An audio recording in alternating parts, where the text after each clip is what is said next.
Sveiki. Sveiki.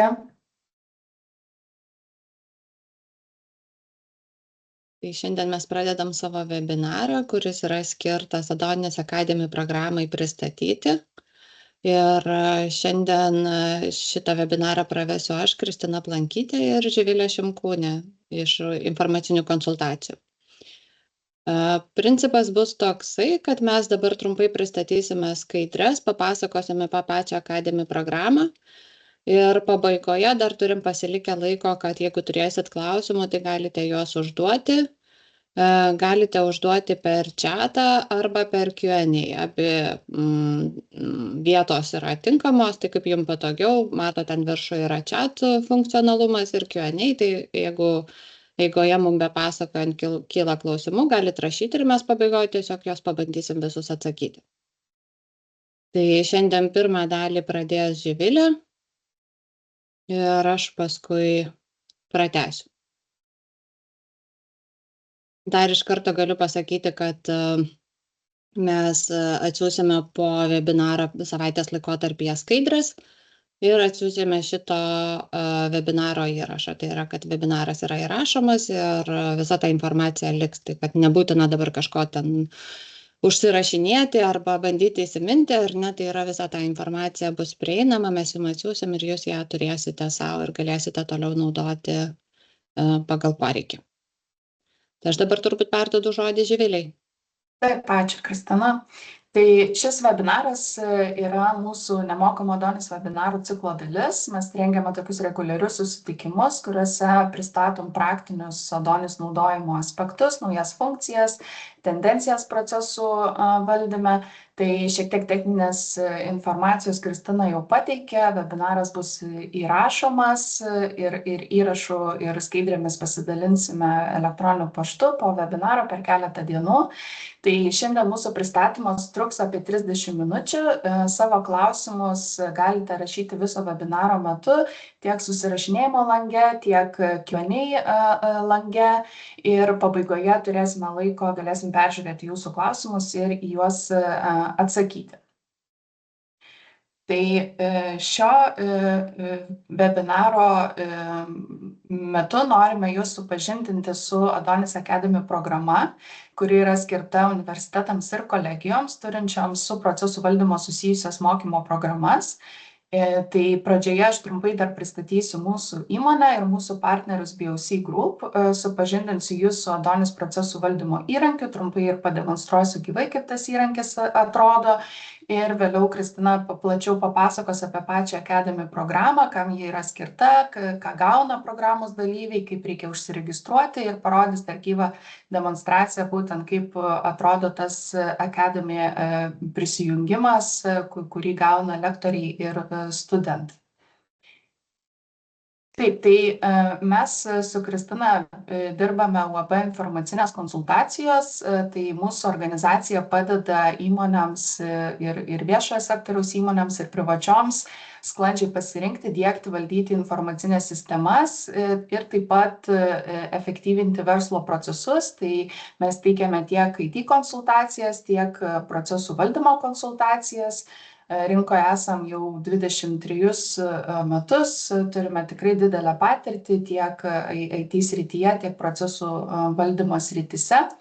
Ir kas liečia procesų valdymo sritį, mes esame partneriai Austrų įmonės BOC Group, kurie būtent turi produktą Adonis skirtą procesų valdymui.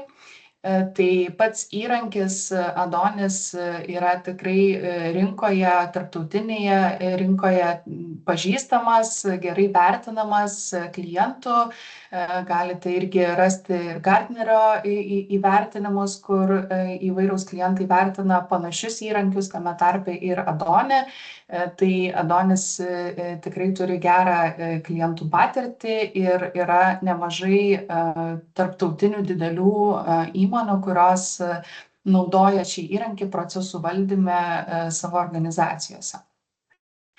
Tai pats įrankis Adonis yra skirtas ne tik procesų modeliavimui, tai jame galima pagal BPMN modeliuotis procesų diagramas, bet taip pat galima kurti ir visą procesų architektūrą, žemėlapį, modeliuoti end-to-end procesus ir sistemoje valdyti visą tą informaciją, tai tiek procesų diagramas matyti, tiek aukštesnio lygmens vaizdus, procesų architektūrą ir taip pat šalia procesų galima modeliuotis organizacinės struktūras, priskirti informacinės sistemas, rodiklius, rizikas, įvairias instrukcijas prie procesų.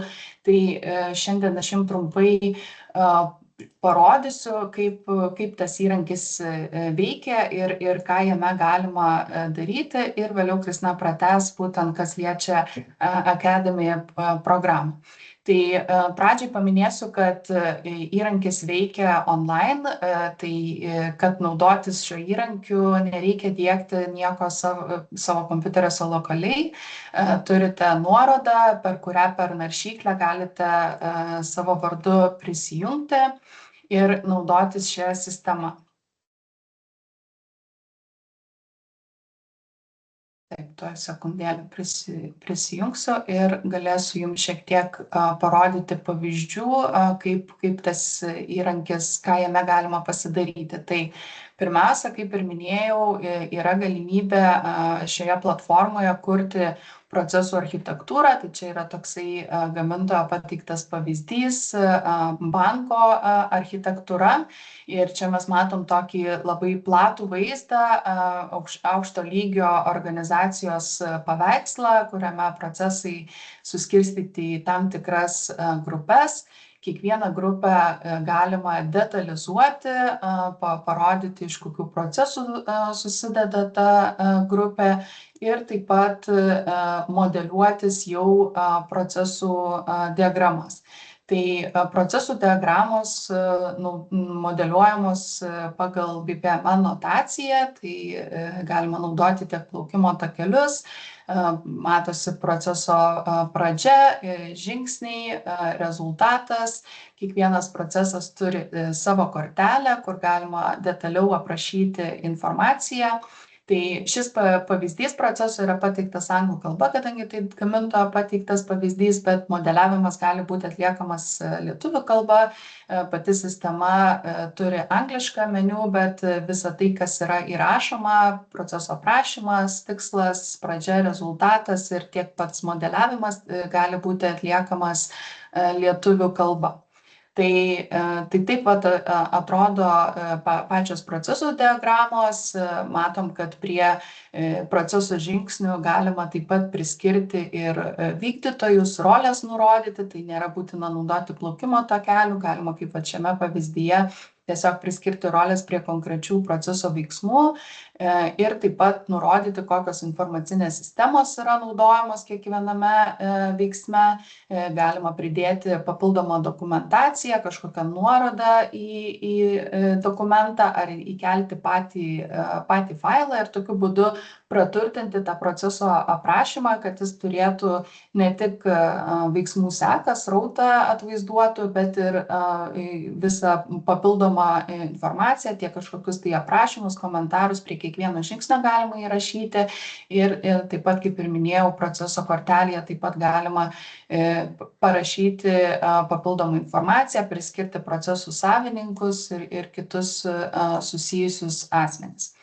Tai, kaip ir minėjau, sistema leidžia ne vien tik tai procesų architektūrą ir procesus modeliuoti, taip pat galima kurti, pavyzdžiui, organizacinę struktūrą ir ją atvaizduoti vizualiai. Tai čia yra irgi pavyzdys organizacijos, kaip jinai, iš ko jinai susideda, iš kokių padalinių. Ir tokiu principu galima taip pat modeliuoti sistemų žemėlapius, rizikų, rodiklių struktūras atvaizduoti ir valdyti tą informaciją šiame įrankyje. Tai kaip ir šiek tiek užsiminiau, kad įrankis ne vien tik tai apima tą procesinę dalį, be procesų taip pat yra įvairūs ryšiai tiek su dokumentais, tiek su rizikomis, tiek su rodikliais, tikslais. Tai šioje vizualizacijoje galite matyti kiek įvairiausių atributų ir atsakomybės, rolės, organizaciniai padaliniai, sistemos. Tai visą tą informaciją galima kurti ir sieti tarpusavyje, ne, tai matyti, kokie procesai, su kokiamis rizikomis yra susiję, kas juose dalyvauja, kas yra atsakingi už tos procesus, su kokiais rodikliais procesai yra susieti ir įvairiausia kita papildoma informacija, kuri dar labiau praturtina visą procesų aprašymą.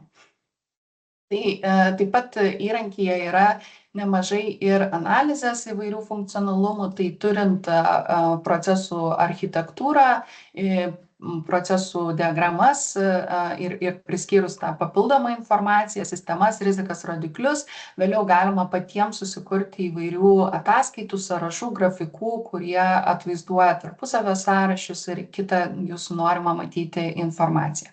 Tai toks turbūt būtų trumpas pristatymas paties įrankio funkcionalumo ir dabar Kristina pratęs toliau detaliau papasakos apie programą ir šiek tiek dar irgi pabaigoje pademonstruos, kaip atrodo Academy akaunto būtent aplinka.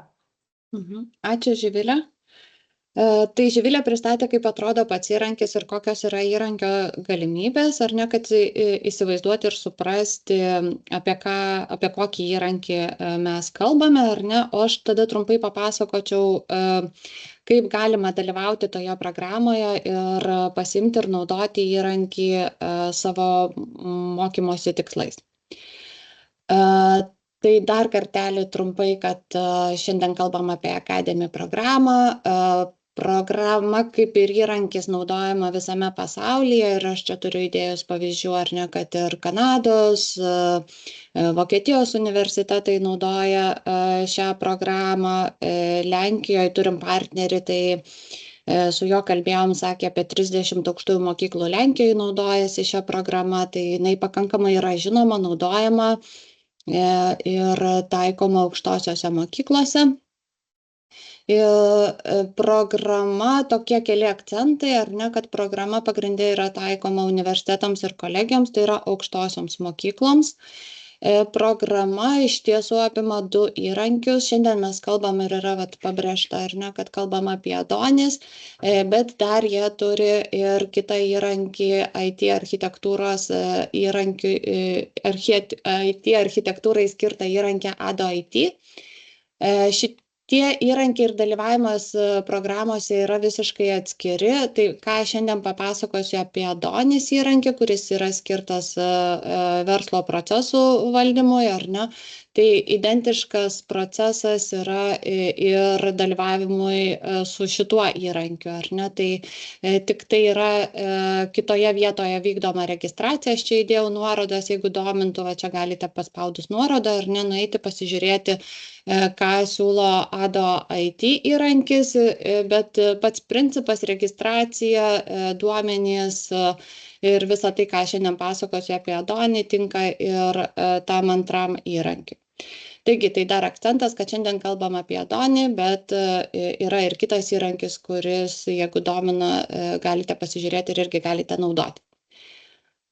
Dabar kaip užsiregistruoti, tai spaudžiam ant nuorodos, ar ne, ir yra tokia forma, kurią paspaudus, čionai aukštosios mokyklos dėstytojas ateina registruotis.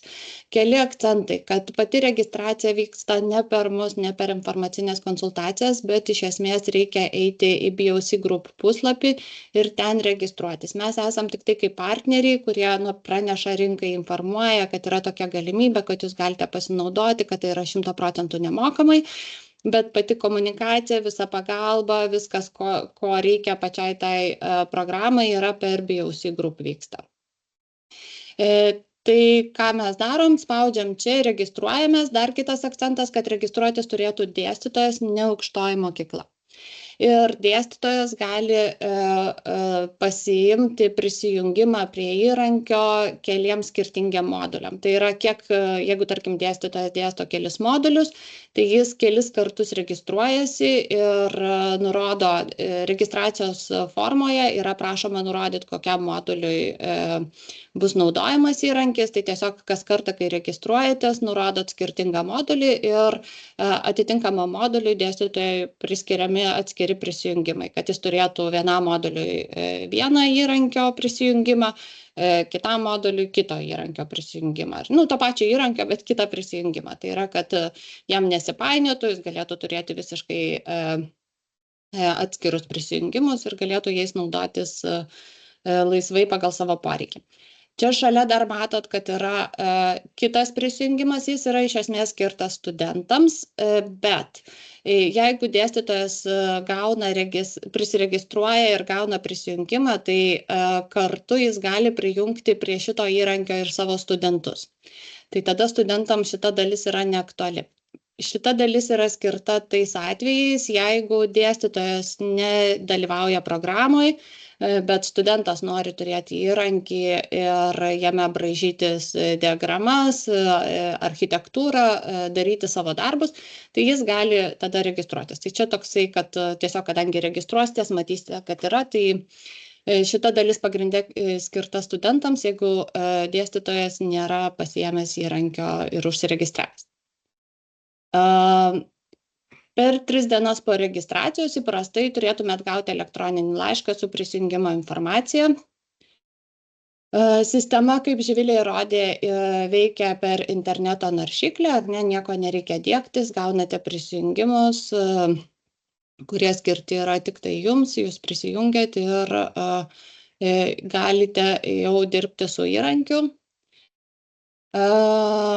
Kartu su prisijungimo duomenimis dėstytojas gauna dar daug papildomos nemokamos informacijos, kaip naudotis įrankiu ir apie tai aš tada toliau ir papasakosiu. Tai viena, ką dėstytojas gauna kartu su savo prisijungimais, jam ateina kartu žinutė, kad jūs gavote prisijungimą, ar ne, ir ką daryti toliau, ar ne, tai kad dėstytojas nepaliekamas, tiesiog gavot prisijungimus ir jau bandykite kažkaip dirbti su to įrankiu, tai jis iš esmės gauna nuorodą į administravimo instrukciją, ar ne, ji nėra labai didelė ilga, bet iš karto jūs galite pasižiūrėti, suprasti, apie ką tas įrankis, kokie pagrindiniai pirmieji žingsniai turėtų būti, ir kartu gaunate nuorodą į informaciją studentams. Tai jeigu jūs prie savo paskyros prijungiate studentus, tai jiems galima išsiųsti šitą nuorodą, kad jie susipažintų, tokia kaip instrukcija, kaip jie turi prisijungti, ką jie gali daryti tame įrankė. Tai yra iš karto visa informacija studentams, kad jiems būtų aišku, kaip tame įrankė veikiama ir ką jame jie gali daryti ir ko negali daryti. Kartu yra gaunama ir nuorodos į praktinės rekomendacijas, ar ne, kaip pradėti ir dirbti su įrankiu. Yra visa tokia duomenų bazė trumpų video mokomųjų įrašų, kaip pradėti dirbti su įrankiu, kokie yra funkcionalumai įrankyje. Tai šitą aš trumpai parodysiu pabaigoje. Ir dar daug visokių papildomų nuorodų į funkcionalumus, į nuorodas, kurios padės pradėti dirbti su įrankiu, ar net padės rasti visą reikalingą informaciją ir atsakymus.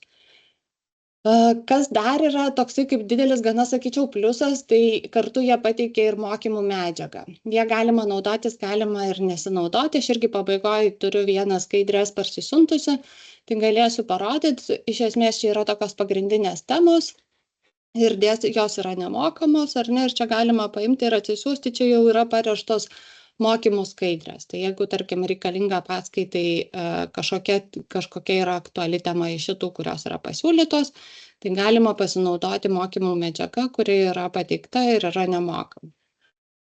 Kartu jau čia tokia paskutinė skaidrė apie tai, ką suteikia, tai kartu dar galima, yra prieiga prie nemokamų ekspertų straipsnių, ar ne, yra mokymai, pristatymai, visokie video, webinarai, visi nemokami ištekliai čia. Tada yra galimybė prisijungti prie akademinės bendruomenės ar ne, prie ekspertų paskaitų. Iš esmės BOC skelbia ir tai, kad juos galima kaip ekspertus pasikviesti pas save į paskaitą, tarkim, žinoma, nuotoliu, bet jie gana atviri šito klausimu. Tai yra, jeigu norite, kad kažkokią paskaitą pradėtų pravesti ar ten pristatytų tą įrankį, tai jie yra atviri, galima rašyti, siūlyti, klausti ir jie visai mielai dalyvauja ir prisijungia. Yra praktikos galimybės, ar ne, ekspertų bendruomenės, naujienos, kurios vyksta rinkoje tiek su įrankiu, tiek apskritai verslo procesų ir kokie renginiai vyksta. Tai prie visos tos informacijos jūs gaunate prieigą ir galima ją pilnai naudotis.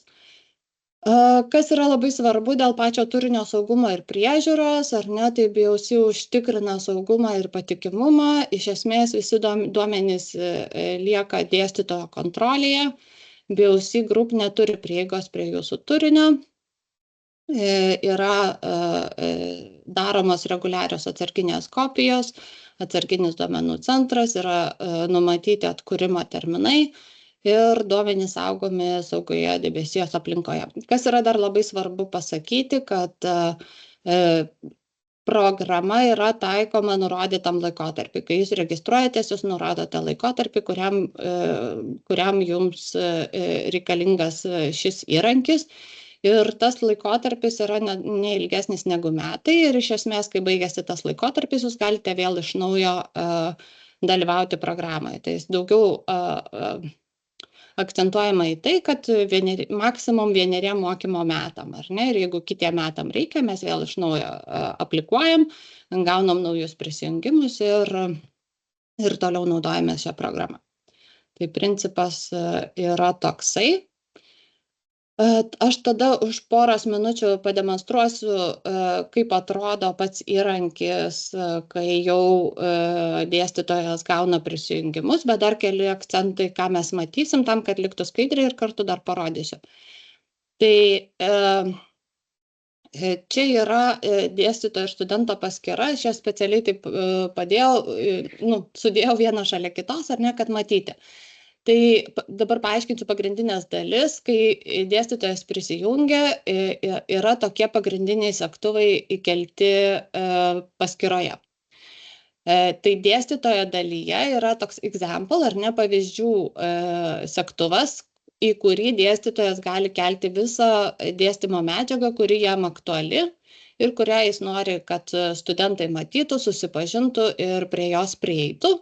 Tai matom, kad dėstytojui tai yra neužrakinta dalis, studentui tai matom, kad yra spynelės, jis gali prieiti ir matyti, bet jis negali nieko koreguoti.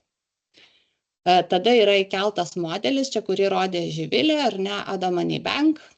Jis yra abiem užrakintas, iš esmės tiek dėstytojas, tiek studentas gali pasižiūrėti tą pavyzdį, ar ne, koks yra sudėliotas BOC Group, juo naudotis, bet jame nieko keisti negalima.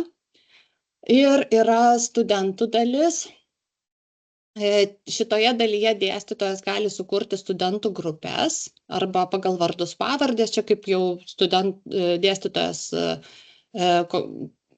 kokią turi viziją, ar skaidysi grupės, ar kiekvienas studentas turės savo individualius darbus, tai atitinkamai sukuriami segtuvai ir prie to segtuvo priskiriamas konkretus studentas. Tai pavyzdžiui, šitas studentas, kurio aš čia rodau, jis priskirtas tik tai prie antros grupės, tai jis mato tik tai savo antros grupės segtuvą. Jis nemato pirmos grupės kaip pavyzdys, ar ne? Jeigu jį dėstytojas priskyrė prie šitos grupės, tik tą grupę jis ir mato. Ir yra atskiras dėstytojų segtuvas, kurio nemato studentai, tai reiškia, kad dėstytojas čia gali keltis visą medžiagą, kurios jis nenori, kad studentai matytų. Gal jis ruošiasi paskaitom, gal dar kažkokia papildoma medžiaga, kurią dėstytojas nori savo įsikelti ir turėti. Tai čia yra šitas segtuvas, kuris niekaip neprieinamas studento paskyrai. Taip pat ir dar paskyra turi, dėstytojas gali ją administruoti, tai dar toj parodysiu ir praktiškai, bet esmė yra tokia, kad šiaip labai viskas paprasta. kad galima prijungti iki 5 dėstytojų. Tarkim, jeigu vieną modulį dėsto keli dėstytojai, aš galiu prisijungti papildomą dėstytoją ir galiu įsikelti studentus. Galiu per pliusą įsikelti arba galiu tiesiog, jeigu turiu visą sąrašą, importuoti. Na va, ir jeigu aš ten juos importuoju arba per pliusą susikeliu, ar ne, mes turim user type, aš matau, ar čia dėstytojas ar studentas, yra username, e-mailai, ar ne, pagrindinė informacija, ir va čia yra ta vieta, kur aš priskiriu, kad pavyzdžiui šitas studentas prie Project Group gali tik tai, bet kur ką tik žiūrėjom, kad jis tik tai tą segtuvą mato. Na va, tai tokia yra pagrindinė informacija ir aš dabar gal praktiškai dar parodysiu, kaip tai atrodo. Kad dar norėjau prieš tai parodyti, kad vat, tie yra trumpi mokymai, ar ne, tai kas yra labai patogu, kad, kur prieš tai rodžiau visą tą nemokamą medžiagą, kad jie yra gana tokie, 3-2 minutės, tai nėra kažkoks testinis, kur mes turim atsisėsti ir labai ilgai žiūrėti, bet tiesiog pasiemam temą, kuri mums aktuali, ar ne, ir va, čia po 3-2 minutės galime labai trumpai greitai pasižiūrėti, kas mums aktualu.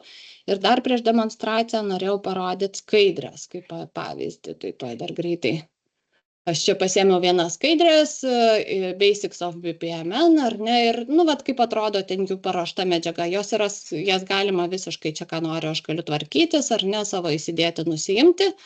Yra pagrindinės temos, yra gana taip iliustratyviai, kad tarkim, kam reikalingas BPMN, kad tai yra bendra kalba, jeigu mes nesusikalbam, tai gali būti kaip Babelio bokštas, ar ne, ta visa istorija, kad kai kalbam skirtingom kalbom, tai turim problemų.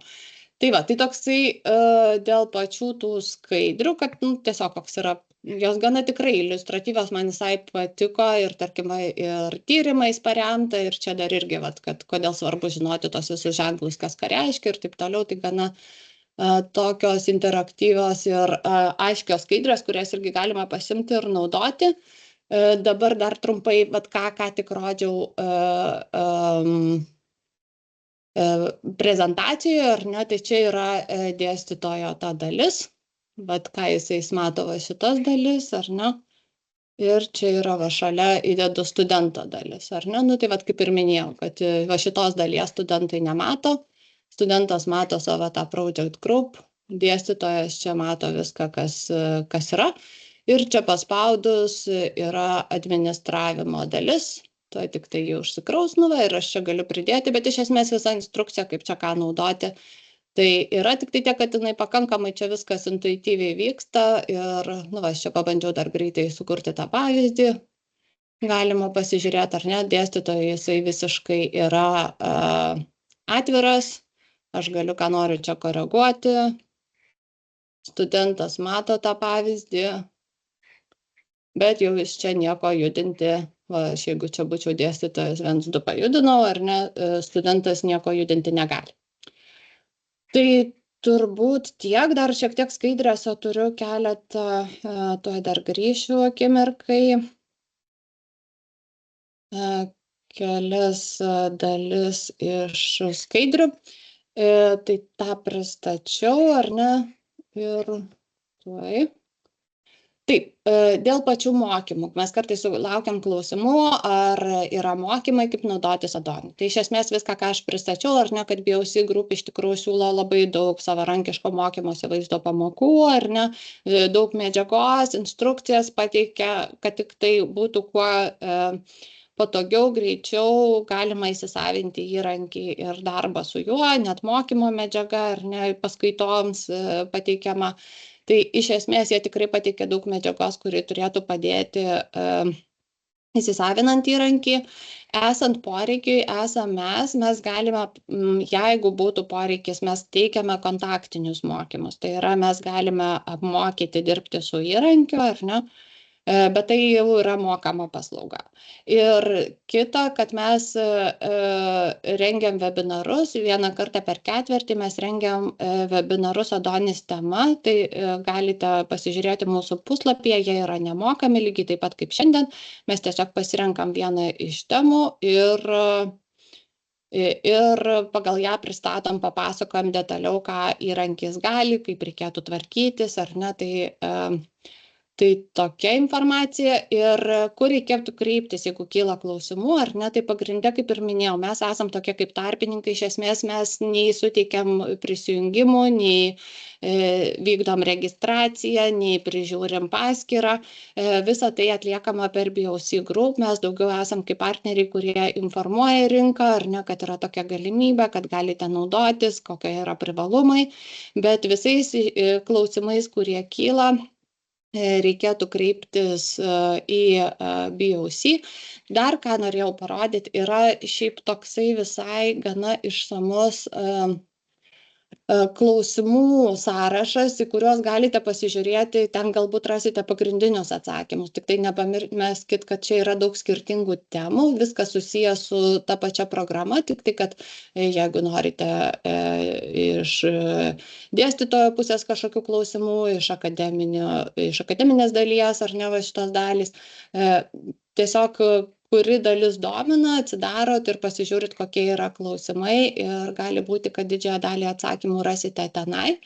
Jeigu ne, tai tada yra jų užklausos forma. Va čia. Tiesiog reikėtų tada jų paklausti. Nebūtina būti jau programos dalyvių, tiesiog galima klausti, kad domina tokia programa ir turime tokius klausimus, ar galėtumėte atsakyti. Jeigu domina kontaktiniai mokymai, tai kviečiame kreiptis ir tikrai galėsime padėti. Ir tada galim grįžti prie, dabar žiūriu, kad jau nebeturim laiko, bet dar galim labai trumpai porą minučių atsakyti klausimus, jeigu turit, jeigu nespėsim atsakyti, tai mes tiesiog tada individualiai kiekvienam atsakysim į klausimus, kurie kilo. Tai tada pasižiūrim, ar daug yra klausimų. Turėjom klausimą dėl šito webinaro pažymėjimo, tai ir atsakiau čiate, kad kadangi čia toks informacinio pobūdžio šitas webinaras, tai jokių pažymėjimų dalyviams neteiksime. Ir taip pat dėl skaidrių dar buvo klausimas, tai kaip ir minėjom pradžioje, elektroniniu paštu čia per porą dienų po webinaro pabaigos pasidalinsim tiek skaidrėmis, tiek nuorodą, kur galima pasižiūrėti šito webinaro įrašą. Ir yra dar keli klausimai, bet kuriuos galime žodžiu aptarti. Tai Irina klausia, ar sukurta medžiaga, pavyzdžiui, schemos gali būti peržiūrimos tik Adonyje, ar gali būti eksportuojamos į kitus formatus. Tai kaip eksportuoti galima tiek PDF-u, tiek galima tam tikrus duomenis eksportuoti ir į Excelį, pavyzdžiui, jeigu ten lentelę norite kažkokią pasidaryti. Yra atskiras toksai pačiame įrankyje jau šablonas ataskaitos, kuris irgi gali perteikti informaciją ne tik, kuri yra schemoje, bet ir proceso aprašymą, korteles ir visą susijusią informaciją. Tai yra įvairūs būdai, kaip eksportuoti tuos ar procesus, ar pačią architektūrą į kažkokį tai norimą formatą. Tuomet dar turiu klausimą, kad jeigu akauntas yra sukuriamas metams, tai ar po to visa medžiaga dingsta, ar ją galima kažkaip perkelti, jeigu rengiama dėstoma dalyko informacija, jei būna reikalinga, tarkim, tik rudens semestrais, tai ar viską reikia kurti iš naujo kasmet? Galbūt Kristina galėtų pakomentuoti. Atsakyti. Tai iš esmės, kai baigėsi galiojimas tos paskyros, per 2 savaitės galima BOC paprašyti, kad jie eksportuotų visus tuos duomenis ir jie perduoda tą failą jums. Tai yra ta galimybė pasiimti tuos duomenis, kas ten buvo sukurta. Tai turbūt tiek, kad ta medžiaga gali, jeigu nepaprašot, jinai dingsta, jeigu paprašot, jūs ją galite pasiimti. Tai jinai kaip ir tada tokiu atveju nedingsta. Dar matau, kad yra klausimas dėl skaidrių, tai mačiau, kad Živilė atsakė, kad pasidalinsim skaidriam, savaitės bėgyje atsiūsim. Kaina kontaktinių mokymų, tai jau čia reikėtų tada individualiai, matau, Jūratė klausia, tai jeigu mes čia šitose skaidrėse pabaigoje paliksim kontaktus, tai tiesiog kreipkitės ir galėsim aptarti. Ar braižant BPMN diagramas įrankis automatiškai apsaugo notaciją? Taip, iš dalies, pavyzdžiui, jeigu ten mes norime iš pabaigos įvykio pradėti procesą, jis tiesiog, įrankis tiesiog neleidžia vesti rodiklės į veiklą nuo pabaigos įvykio. Tai yra tokia dalinė apsauga, kur visiškai, jeigu atliekam veiksmą, kuris netitinka BPM notacijos, įrankis tiesiog neleidžia to daryti. Tai turbūt atsakėm visus klausimus. Ačiū labai, kad dalyvavote. Kaip ir minėjau, skaidrės ir video įrašą atsiūsime. Kas dar yra labai svarbu, tai mes į chatą dabar įdėjome apklausos formą, tai jeigu turėtumėt laiko, labai kviečiam ją užpildyti, kartu ją atsiūsime ir su skaidrių bei video įrašu. Ir kas dar yra labai svarbu, kad jeigu jums yra kokia nors aktuali tema, tai šitoje apklausoje jūs galite įsirašyti temos pavadinimą ir mes tas temas renkam ir tada, kai planuojam savo sekančius webinarus, peržiūrim temas ir pagal tas temas tie webinarai ir būna kuriami ir vedami. Tai turbūt tiek, tai dar kartelį dėkui, tikiuosi pavyks sėkmingai sudalyvauti šitoj programoje, pasinaudoti jos visais privalumais ir galbūt su kai kuriais iš jūsų dar susitiksim ar kontaktuosim ir ar sekančiuose webinaruose, ar jeigu kažkokių papildomų klausimų, tai duokit žinią ir turbūt tiek. Ačiū dar kartą. Ačiū, Živilė, tau. Ačiū labai, viso. Dėkui, viso.